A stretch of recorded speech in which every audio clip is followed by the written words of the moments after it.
E com prazer e honra a gente recepciona aqui, para um bate-papo informal, o jurista Dr. Fábio Medina Osório, que é especialista em teoria da corrupção e improbidade administrativa. Aliás, esse tema não é nem uma bandeira, um odor, é uma bandeira, é um banner carregado pela população brasileira agora. E ele vem acompanhado pelo brilhante jurista matogrossense, Dr. Valber de Mello. Muito obrigado pela presença e pela honra de estarem aqui. Doutor Medina, muito obrigado mais uma vez pela vinda. E o que é hoje, né, a gente discutir, porque o clamor popular, eu dizia aqui particularmente que o clamor popular ainda pesa nas decisões, né, dos nossos representantes legais nos tribunais. O clamor popular tem um peso realmente muito grande. O que é conviver com o clamor popular, com a doutrina propriamente dita do direito e com as decisões, principalmente de improbidade administrativa, corrupção, que hoje qualquer criança está conjugando o verbo da corrupção. O que é? É incrível como a opinião pública tem um papel muito relevante na construção, na consolidação das democracias contemporâneas, né? Eu costumo dizer que a gente ouve as crianças comentarem sobre política em casa, né? Outro dia, a minha filha estava no café da manhã, apontou uma foto da presidente Dilma no jornal e disse assim: papai, olha a presidente Dilma, você não votou nela, né? Eu disse assim, o subconsciente já. A minha filha é de 6 anos de idade. É a indução da mídia. É a questão da mídia e do colégio. Ou se fala muito em casa durante o almoço ou jantar? Não se fala em casa, se fala no colégio. Nós estamos fora, minha mulher trabalha fora, nós trabalhamos fora, não se fala em casa. Quer dizer, isso veio do colégio, nós nos surpreendemos muito com aquele comentário. Então, justamente isso. Quer dizer, isso veio de fora, isso veio da escola, isso veio do ambiente externo. Isso não veio de casa. Então, o que nós estamos observando, isso veio dos meios de comunicação, provavelmente, isso está eclodindo na sociedade. E o que nós estamos observando? Que a opinião pública hoje atinge todas as camadas da população, desde as camadas mais jovens possíveis, nós estamos falando do público infantil, juvenil, estamos falando das camadas mais idosas, de todas as classes sociais. E isso, obviamente, deve ter uma interferência direta nos julgamentos políticos. Quando nós tratamos, por exemplo, de um julgamento de um crime de impeachment, a opinião pública tem que ter um peso decisivo para avaliar a pertinência, a conveniência, a oportunidade de um recebimento de uma denúncia por impeachment. Agora, quando se trata de julgamento do Poder Judiciário, já o peso da opinião pública tem que ser muito mais reduzido, porque o julgamento do Poder Judiciário há de ser um julgamento técnico, muito mais técnico, revestido de juridicidade. Então, a opinião pública ela tem pesos distintos conforme a instância que julga. Quando se trata de uma instância política, como é o caso do parlamento, para avaliar um crime de responsabilidade, como é o caso do impeachment, a opinião pública tem um peso muito maior. Quando o tema afeta a competência do Poder Judiciário, já a opinião pública, o Poder Judiciário é um poder contra-majoritário, então a opinião pública tem um peso sensivelmente muito menor, ou deveria ter. Agora, a subjetividade da corrupção, né, a subjetividade do crime, né?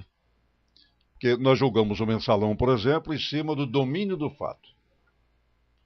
O que a maioria dos ministros decantam. Estamos no domínio do fato, domínio do fato, domínio do fato.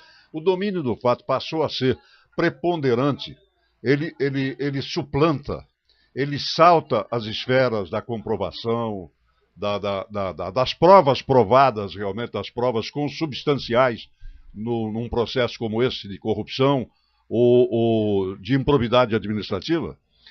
Esses maxi-processos, como nós chamamos assim, que envolvem organizações criminosas, formação de quadrilha e essas grandes estruturas ilícitas, eles partem de tipos penais abstratos ou tipos sancionadores nos casos de ações de improbidade, mas eles precisam se estruturar a partir de formulações concretas, de denúncias criminais ou de ações de improbidade que concretizem esses tipos abstratos em iniciais acusatórias, em descrições de condutas proibidas. E isso significa garantir os chamados direitos de defesa em devido processo legal. É nesse devido processo legal que a concretude desses direitos de defesa se realiza. E aí é que a descrição desses comportamentos tem que estar revestido de pormenorizações, de detalhamentos. E por isso não se pode aceitar, por exemplo, falta de individualização das condutas, nem acusações genéricas e nem mesmo também uma indeterminação, uma vagueza, por exemplo, que acabe cerceando o direito de defesa das pessoas. Portanto, essa questão da participação genérica, ela não pode ser aferida sem olhar o tipo de acusação que é formulada contra alguém no caso concreto. Obviamente que a participação exige o nexo de causalidade entre a conduta e o resultado, a comprovação do liame subjetivo, que a pessoa tenha o conhecimento direto sobre aquilo que realizou, e as provas concretas. Hoje em dia, as provas elas têm que ser produzidas a partir do exercício do poder investigatório das autoridades. Não basta simplesmente alegar e não produzir provas. As provas devem ser produzidas já na própria investigação. Para isso, o Ministério Público, por exemplo, lutou tanto para afirmar o seu poder investigatório junto ao Supremo Tribunal Federal. As provas podem ser reunidas no âmbito da própria investigação. Por quê? Porque um processo, por si só, ele já destrói a vida de alguém. Então, quando uma denúncia ou uma ação de improbidade é movida contra uma pessoa, já deve estar com as provas todas ali reunidas e de modo muito consistente demonstrando a plausibilidade daquela pretensão punitiva. Como o senhor vê, então, o aspecto impeachment e a história do Cunha?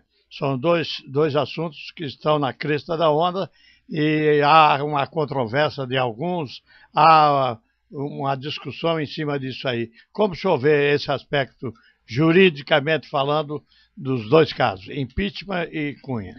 Sempre sem me pronunciar sobre o caso concreto em si, porque eu não conheço detalhes, né? Não advogo nesses casos, não conheço especificamente a situação de cada um, mas o que eu posso dizer juridicamente sobre crime de responsabilidade, que eu já me pronunciei sobre isso, é nesse sentido, que cabe sim o crime de responsabilidade contra o presidente da República na vertente dolosa e culposa. A questão envolvendo crime de responsabilidade é que ele tem uma dimensão jurídica quanto aos procedimentos e ritos, mas é necessário que haja uma descrição dessa conduta proibida na denúncia, na acusação, e sejam observados os devidos procedimentos. Mas o mérito quanto à pertinência ou não das provas e das acusações que são descritas na peça inaugural do processo, isso compete ao Poder Legislativo avaliar. E há um espaço discricionário para valorar isso. E sociedade deve cobrar, então, do Poder Legislativo, no caso, a Câmara Federal compete receber ou não o processo, instaurá-lo, e compete ao Senado o julgamento. E, portanto, ele tem soberania para avaliar o mérito político do processo de impeachment, que pode ser julgado à luz de um ilícito doloso ou culposo, ou seja, o presidente da República pode ser destituído de seu cargo se ele tiver inobservado deveres de cuidado em relação à observância de diligência, de prudência no exercício das suas funções. E quanto à questão do exercício da presidência da Câmara, cabe observar que o agente político que detém essa elevada função pública, ele tem também o dever permanente de atualizar toda a sua evolução patrimonial anualmente, de acordo com a Lei 8.429/92, que é a Lei de Improbidade Administrativa. Ele tem esse dever básico, que não apenas significa o imposto de renda, ou seja, toda essa controvérsia sobre a questão da atualização patrimonial do agente político não envolve apenas a juntada de cópia do imposto de renda e que pode envolver aí controvérsia sobre conceitos inerentes ao imposto de renda. A declaração é de todo o patrimônio do agente político. Ele tem que comprovar todo o seu patrimônio. Isso envolve também aquilo que ele tem no exterior ou aquilo que ele seja beneficiário no exterior. Portanto, eu vejo com muita dificuldade essa linha de defesa que está sendo aí declinada publicamente naquela entrevista que veio ao ar, porque, obviamente, sendo beneficiário de um fundo trust, você tem que declarar isso de acordo com o artigo 13 da Lei de Improbidade Administrativa anualmente perante a Câmara Federal. E não sendo cumprida essa obrigação, há uma dificuldade muito forte para o parlamentar justificar-se de acordo com os ditames da Lei de Improbidade Administrativa. Em outras palavras, nenhum dos dois escapam. Eu acho que os agentes políticos têm dificuldades nessas linhas aí defensivas, não é, para justificar, do ponto de vista jurídico, pelo menos a consistência das teses arguidas. Mas no caso da Presidente da República, não há dúvida de que o crime culposo é cabível, sim, basta que se comprove, do ponto de vista da descrição da acusação, a inobservância do exercício de determinadas competências que são próprias do Presidente da República. Por exemplo, ele não conservou adequadamente o patrimônio nacional, que é a Petrobras, ou ele não exerceu determinadas funções de vigilância, não exerceu bem funções de deveres de cuidado, permitiu que os seus subalternos, os seus subordinados cometessem atos de má gestão pública. E aí, eventualmente, ele pode ser responsabilizado, se assim quiser o Congresso Nacional, porque o impeachment é constitucional, vontade política. É constitucional, então, tudo que está sendo efetuado pelo Tribunal pela CGU, inclusive. Porque no caso do crime de responsabilidade é uma questão política que está em jogo. E no caso, por exemplo, lá da apuração de infrações quanto ao presidente da Câmara, o que nós temos que avaliar é a quebra de decoro. Então, o que se vai avaliar lá mentira. É a questão da mentira, quer dizer, não houve prestação de contas quanto a patrimônio dele. Quer dizer, se isso é um conceito que ele tem um patrimônio fora, no exterior, que ele é beneficiário de um fundo trust, ele não declarou, de acordo com o artigo 13 da Lei de Improbidade Administrativa, anualmente perante o órgão próprio da Câmara, e isso vai ser avaliado pelos seus pares, porque ele tinha referido publicamente que ele não tinha contas no exterior. Então aí entra um subterfúgio, né, semântico de dizer, não, essas contas não eram minhas, mas eu era o beneficiário das contas. Bom, aí, mais uma vez, entra uma questão política do julgamento pelos pares, né, se havia quebra de decoro ou não. Compete à Câmara, efetivamente, avaliar esse conceito indeterminado que é a quebra de decoro. Agora, juridicamente, dificilmente escapará de ajuizamento de ação de improbidade administrativa e dificilmente já também não escapará pelo que se mesmo depreende, que passe aquela repatriação de recursos fora do país. Aí tem que ver, porque esse projeto ele não isenta, dependendo da origem, quem já fez. Não isenta dependendo da origem desses recursos. Aí tem que avaliar a origem desse recurso. E é bom lembrar que compete a quem alega comprovar a origem legítima dos recursos. E nós já verificamos que há uma alegação de uma origem legítima desses recursos como tendo sido produzidos através de atividades empresariais que teriam envolvido comércio exterior de alimentos, etc. Carne moída.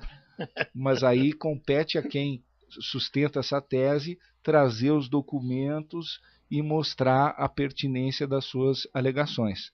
Então isso há que se aguardar. Mas agora já também nós ouvimos falar que os documentos se extraviaram, que já faz muito tempo que isso ocorreu, enfim, que não se encontram mais os documentos. Então aí é um problema de ônus da prova. Lá está mais para aquela história do batom na cueca, né? Pois é, aí compete o princípio da razoabilidade. Exatamente. Nas teses que são arguídas, né? Voltando aqui, então, ao papo central, né, de lei anticorrupção, lei anti-improbidade, né? Nós falávamos do domínio do fato. Domínio do fato. Nós estamos sendo enriquecidos a cada acontecimento nacional, o nosso vocabulário do juridiquês aumenta, né? O próprio Cunha colocou agora que ele não é proprietário, ele é usufratiário. É isso Usufrutuário. Usufrutuário. Ele tem usos e frutos dos bens que ele não sabe quem deu, quem depositou e tal, e quer que todo mundo entenda e acredite. Osmose, né? Acredite que é isso aí. Mas como dissociar improbidade administrativa de corrupção? Que o cidadão pode ter uma improbidade administrativa não dolosa, né, e não ser corrupto. E ele tem a corrupção que já dizem que não é nem endêmica no Brasil, é epidêmica no Brasil, né? Como é que é dissociar corrupção e improbidade? A improbidade, eu diria que essas categorias, tanto a improbidade quanto a corrupção, elas se inserem numa categoria mais ampla que se designa como má gestão pública. E a improbidade, ela significa, pela própria origem da expressão, uma falta de honra, uma desonra do agente público. E ela designa duas patologias básicas: a grave ineficiência e a grave desonestidade funcionais. Portanto, a corrupção é apenas uma modalidade de improbidade, porque a outra é a grave ineficiência. De modo que a outra modalidade de improbidade, que é a grave ineficiência, nós situamos como o berço da corrupção. Pode haver uma improbidade que não seja a própria corrupção, que seja a grave ineficiência, que, aliás, eu diria que é a origem de muitos prejuízos e males no Brasil. A ineficiência, a desorganização, o desgoverno, a falta de transparência, quer dizer, a falta de compromisso com resultados, isso, o clientelismo, quer dizer, aquilo que nós detectamos como sendo simplesmente o administrador pródigo, o administrador despreparado para o exercício das funções. Isso é mais comum do que se imagina. Isso, além de gerar prejuízos por si só, que é uma patologia autônoma, que é rotineira no Brasil, mas ela também propicia um terreno fértil para a corrupção, porque é neste momento que nasce a grande oportunidade para a corrupção. É quando o exercício de um direito se transforma num favor, é quando nasce a burocracia como sendo um obstáculo para o exercício de determinados direitos. Então a corrupção ela prolifera nesses ambientes. Então a improbidade ela sujeita o seu praticante a determinadas sanções, que é o caso da Lei 8.429/92, como suspensão de direitos políticos, multas pesadíssimas, perda do cargo público. Então, agentes políticos podem se submeter à lei de improbidade administrativa simplesmente por ineficiência. E é o caso também da Lei 1079 de 1950, que é a Lei dos Crimes de Responsabilidade, que ela expõe o próprio presidente da República ao impedimento do cargo por crime de responsabilidade culposo, no caso por inaptidão notória, por faltas funcionais inerentes à inobservância de deveres objetivos de cuidado no exercício das funções. Isso significa falta de méritos para o desempenho dos autos. É um caso, por exemplo, só para que o senhor possa concluir, é o caso do TCU com a presidente Dilma, porque se ela cometeu delitos, de acordo com o TCU, vamos colocar delitos, ou deslizes administrativos, é majorado, porque a pedalada continua esse ano. Então, sem ainda tratar desse caso específico, porque aí teríamos que verificar, até porque tem competência para aprovar ou não as contas da presidente Dilma, o Congresso Nacional. Então vamos avaliar isso no momento oportuno. Agora, temos que considerar exatamente que o inferno está cheio de pessoas de boas intenções. A pessoa pode não ter uma intenção dolosa, mas ela pode cometer os piores malfeitos do mundo. Então, um administrador pródigo, um administrador que não tem competência, não tem capacidade de governar um país. Mas a minha pergunta vai acima disso aí ainda. O problema da Lava Jato, por exemplo, ela alegou que no governo dela não tem corrupção. E isso, ela está isenta de falar isso? Não, nenhum administrador, muito menos um presidente da República, está isento de responsabilidade simplesmente porque ele alega que ele não se corrompeu. Por exemplo, se todo mundo se corrompe à sua volta e ele permite que todos se corrompam, ele não faz nada. Né?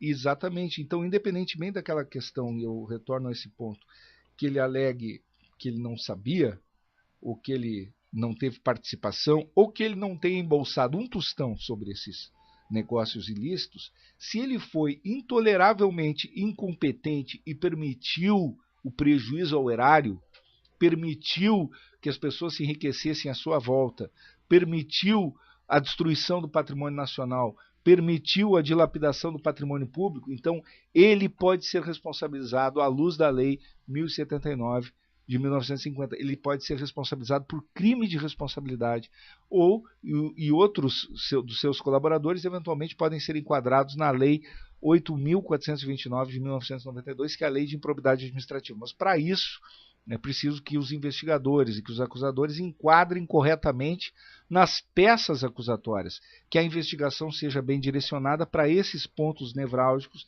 e que a acusação seja estruturada com base nessas relações causais específicas que digam respeito aos ilícitos culposos. O ilícito culposo ele tem uma estrutura autônoma, uma estrutura própria. Então não se trata aqui de teoria do domínio do fato, mas se trata da estrutura do ilícito culposo que deve ser bem articulada. Perfeito. Doutor, é difícil acompanhar tanta inteligência, tanto conhecimento jurídico. A gente tem que atropelar, às vezes, até as suas respostas pelo tempo. Estou quase em cima da hora. A Constituição diz: todos nós somos iguais perante a lei. Todos são iguais perante a lei. Por que foro privilegiado? O foro privilegiado, ele não... Por que foro privilegiado? Aí o cidadão, no domínio de um cargo público, ele tem foro privilegiado. Muita gente comprou esse cargo para fugir dos problemas do passado. E estão lá 15, 20 anos com tudo parado. Mas o foro privilegiado, ele não tem, digamos assim, essa conotação do privilégio necessariamente. Vejam o caso do julgamento do mensalão. Esse julgamento, ele foi mais rápido e, inclusive, de certo modo, reduziu os direitos de defesa daqueles que foram julgados originariamente no STF.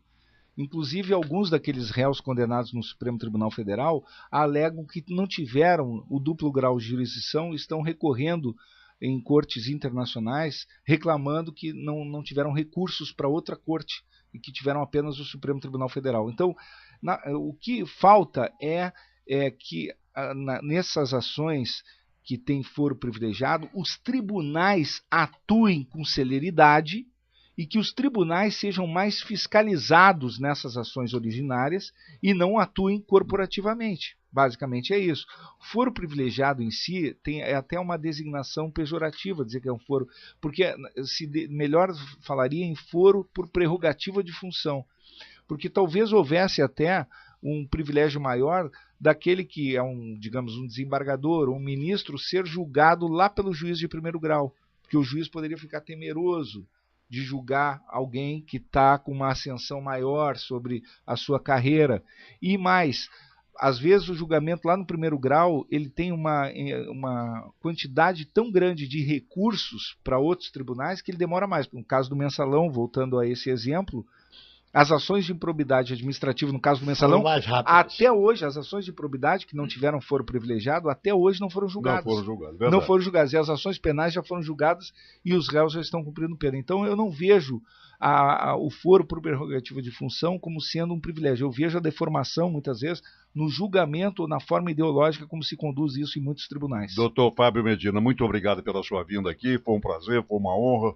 Recebemos aqui uma lição do direito, da Constituição brasileira, enfim. Muito obrigado pela Eu que agradeço a oportunidade e fiquem com Deus. Muito obrigado.